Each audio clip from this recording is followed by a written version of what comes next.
บายดีท่านผู้ชมที่เคารพมาติดตามชมการรายงานข่าวต้นสมงจากของข่าวโทรภาพแห่งชาติท่านผู้ชมที่เคารพในเช้าของมื้อวันที่17 มีนาคม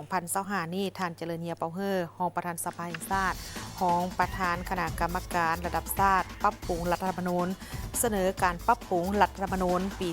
2025 ของคณะกรรมการระดับชาติต่อกองประชุมสมัยวิสามัญเทื่อที่ 2 สภาแห่งชาติสุดที่9สำหรับห้างรัฐธรรมนูญฉบับปรับปรุงปี 2025 ดีประกอบด้วย 14 หมวด 122 มาตราในนี้มาตราใหม่เมนมี5มาตรา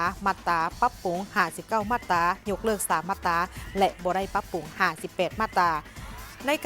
การเป็นประธานของท่านไสสมพรผู้บริหารประธานสภาแห่งชาติลาวได้ให้เกียรติเข้าร่วมของประชุมครั้งนี้โดยมีท่านทองนุชศรีสุริตประธานประเทศท่านสอนไซศรีพันดอนนายกรัฐมนตรีพร้อมด้วยบรรดาการนำพรรครัฐขั้นสูงและสมาชิกสภาแห่งชาติรัฐธรรมนูญปี 2015 ถูกหับพ้องเอาในกองประชุมสมัยสามัญเทื่อที่ 10 ของสภาแห่งชาติสุดที่ 7 และประกาศใช้ตามรัฐธรรมนูญของประธานประเทศฉบับเลขที่214/ปปทลงวันที่ 15 ธันวาคม 2015 เป็นฉบับปรับปรุงครั้งที่ 2 แนวใส่ในการบูรณะองค์การอำนาจรัฐให้มีความเข้มแข็งมีประสิทธิผลมีการแบ่งงานมีการประสานสมทบและติดตามกวดกาซึ่งกันและกันระหว่างองค์การนิติบัญญัติองค์การบริหารและองค์การตุลาการ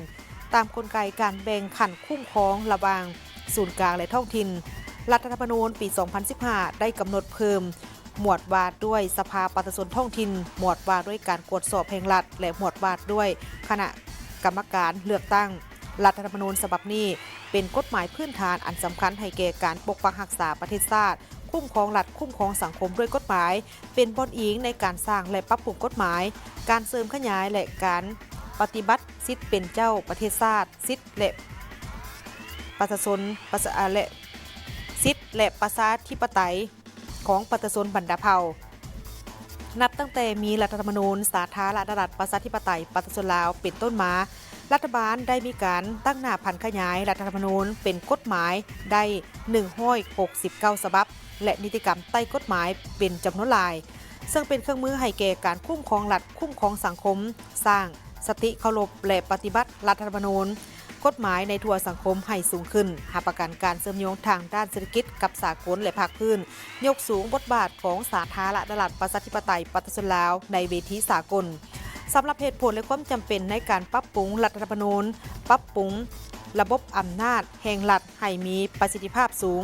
สร้างบาทเลี้ยวใหม่ให้แก่การปกปักรักษาและสร้างสาประเทศชาติการเชื่อมโยงเศรษฐกิจกับภาคพื้นและสากลแนวใส่สร้างพื้นฐานทางด้านกฎหมายก็คือนิติกรรมที่จะวางออกในตัวหน้าให้รับประกันได้ถึงแนวทางการเมืองของพรรคการคุ้มครองบริหารรัฐในระยะใหม่ปรับปรุงบางหมวดบางมาตราเพื่อรับประกันหรือรองรับ